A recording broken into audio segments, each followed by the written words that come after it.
कि गांधी जी ने जयप्रकाश हो छोटे भाई को प्रधानमंत्री बनने दो, और जयप्रकाश नारायण इस बात को मान गए। उसके बाद जब हमको स्वतंत्रता मिली, का जो हवाई अड्डा है उसको कब्जा करने के ध्येय से आगे बढ़ा। जब खतरे की घंटी बढ़ी तो महाराजा हरि सिंह जो जेल के थे उन्होंने भारत में मिलने का फैसला किया और हमारे उस समय के सरकार को बोला कि हमारी मदद करो, और उसको हवाई जहाज में उठा के एयर ड्रॉप किया गया। अब ऊपर से गिराया गया पैराशूट से। और मेरे सोमनाथ शर्मा जिनके छोटे भाई भारतीय थल सेना अध्यक्ष बने, वो अपनी जान की बलिदान करके आहुति देके श्रीनगर एयरपोर्ट को उन्होंने बचा दिया। यदि उस समय अक्टूबर 1947 में यदि श्रीनगर एयरपोर्ट पाकिस्तान के हाथ में चला जाता तो क्या होता, इसकी आप कल्पना कीजिए।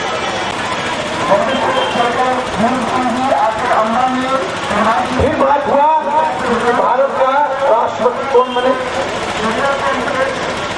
तो नेहरू जी कहते हैं कि बिहार का धोती पहनने वाला राजेंद्र बाबू राष्ट्रपति नहीं बन सकता। क्यों? हम लोग बिहारी लोग ये खाते होते हैं, वेशभूषा पे ज्यादा ध्यान नहीं देते, क्योंकि हमको पता है कि हमारी बुद्धि कितनी तेज है। IAS में कितने बिहारी हो सकता है 30%, तो हम अपनी वेशभूषा पे ज्यादा ध्यान नहीं देते।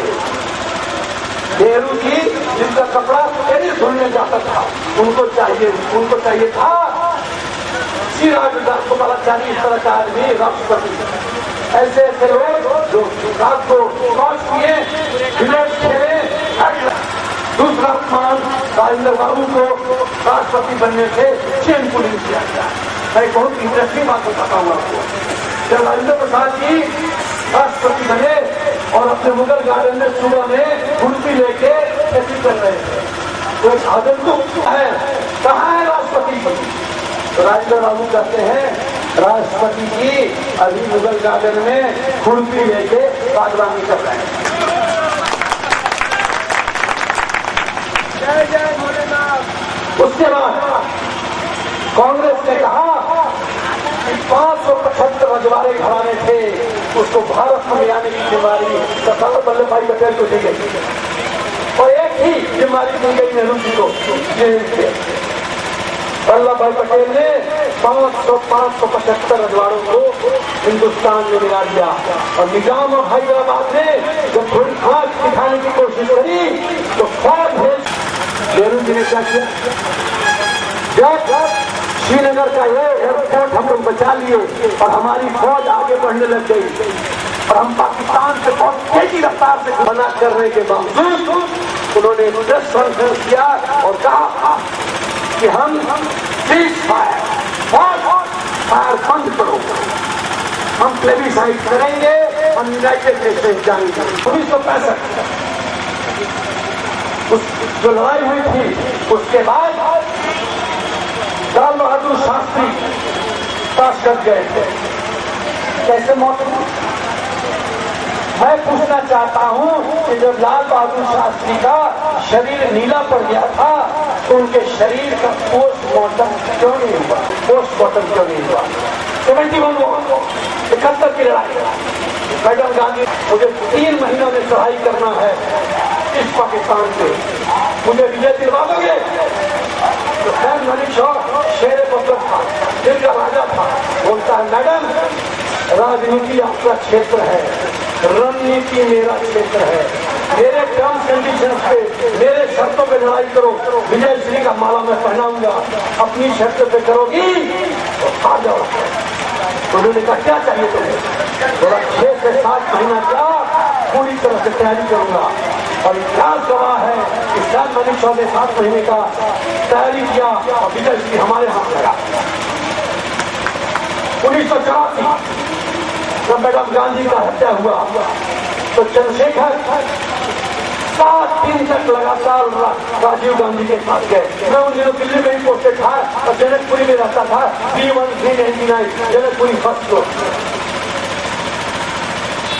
चंद्रशेखर जी कहे राजीव गांधी नरसंहार का मंत्र न छोड़ा है, फौज को भेजो।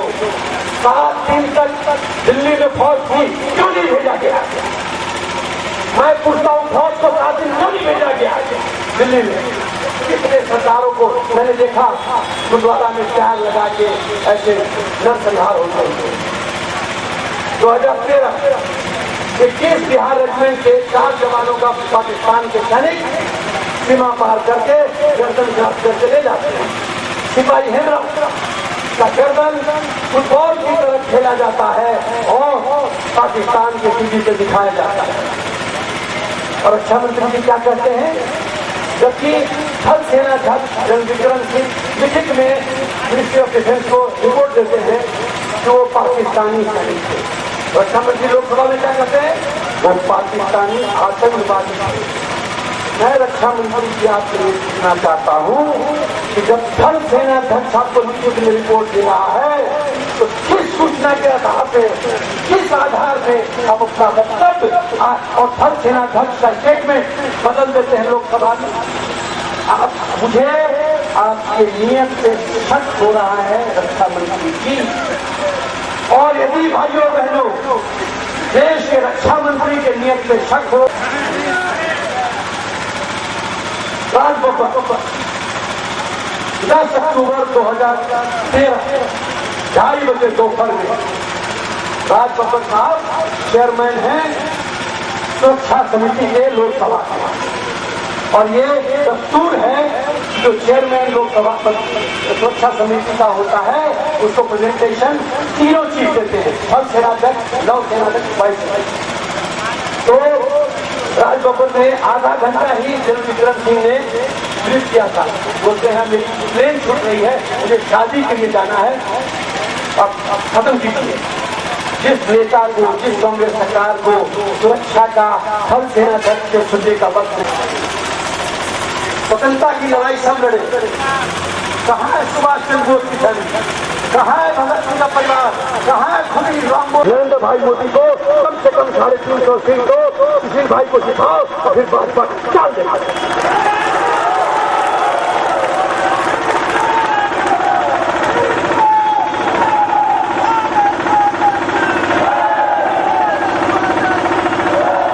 सुशासन किसको?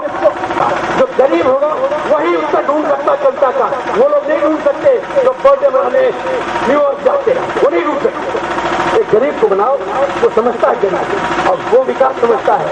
विकास नारा है, विनाश के बाद समझ चलो, जातिवाद से उठो और आगे बढ़ो, विकास की तरफ बढ़ो।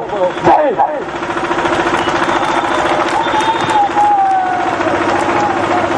तो अब मुझे जो दूर से सुन रहे हैं और जो अभी तक, धन्यवाद फूल भाई। इसके पहले कि मैं कुछ बोलूं, पहले अपने आप को अपने बारे में बताना चाहता हूं। मेरा जन्म स्थान पूसा मोहम्मदा समस्तीपुर। मैं बिहारी, आप लोग की तरह बिहारी हूं, ठेठ बिहारी। भारतीय सेना में 38 साल नौकरी करने के बाद मेजर जनरल रैंक से सेवानिवृत्त हुआ, चंडीगढ़ से, हेडक्वार्टर वेस्टर्न कमांड से। और बहुत चिंतन करने के बाद मैंने सोचा कि पहले मैंने देश की सेवा की, और जिस मिट्टी, बिहार की मिट्टी ने मुझे मेजर जनरल बनाया, जिसकी खुशबू ने मेरे जीवन में खुशहाली डाली, उसकी सेवा करने के लिए मैं आ गया हूं वापस।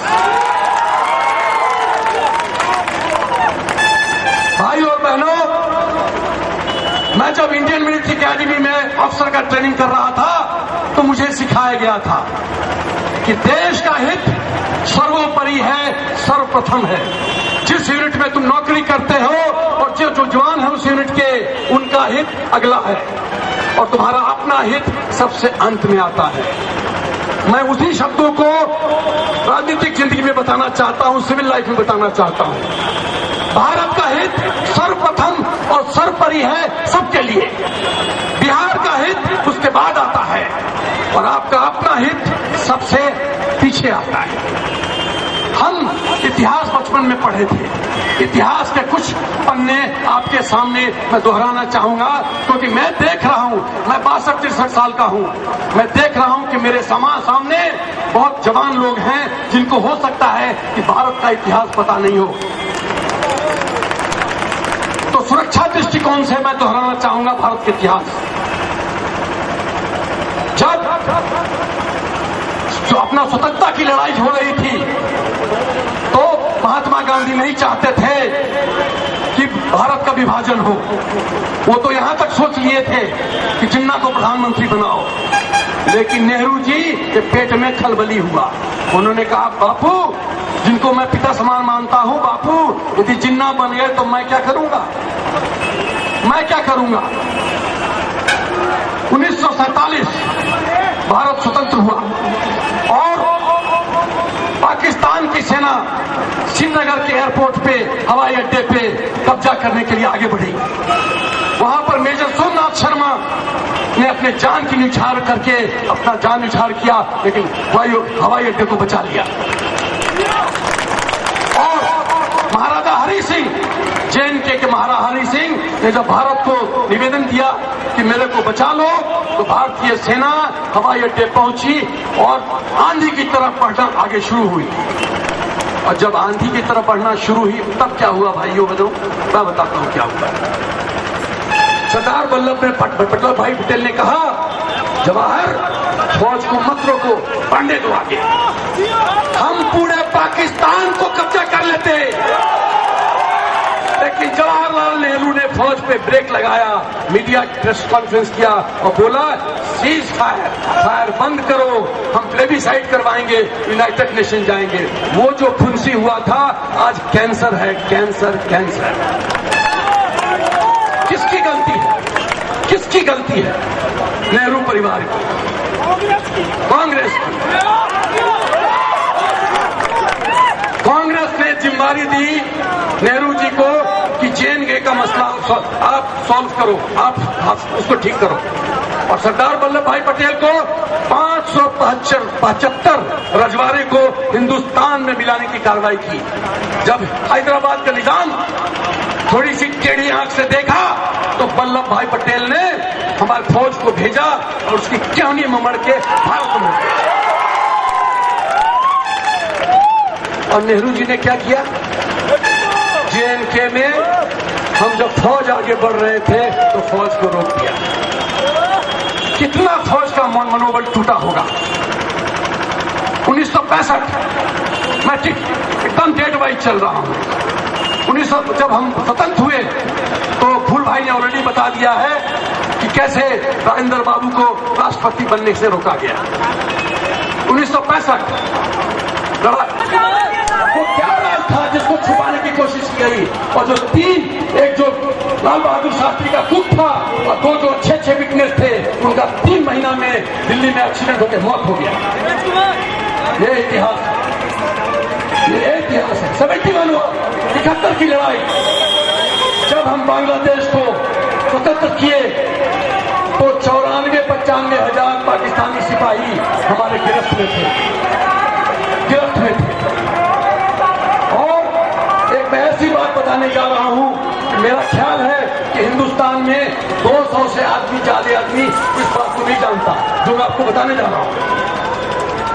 ध्यान से सुनना। PN हस्कर मैडम गांधी के, इंदिरा गांधी के पॉलिटिकल राजनीतिक सलाहकार थे।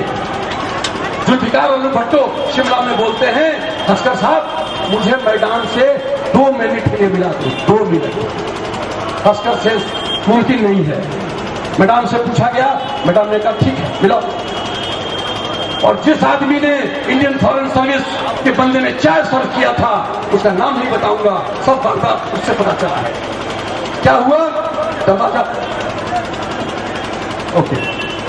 दरवाजा बंद हुआ और जुल्फिकार अली भुट्टो मैडम गांधी के चरणों पे, देवी बचा ले, नहीं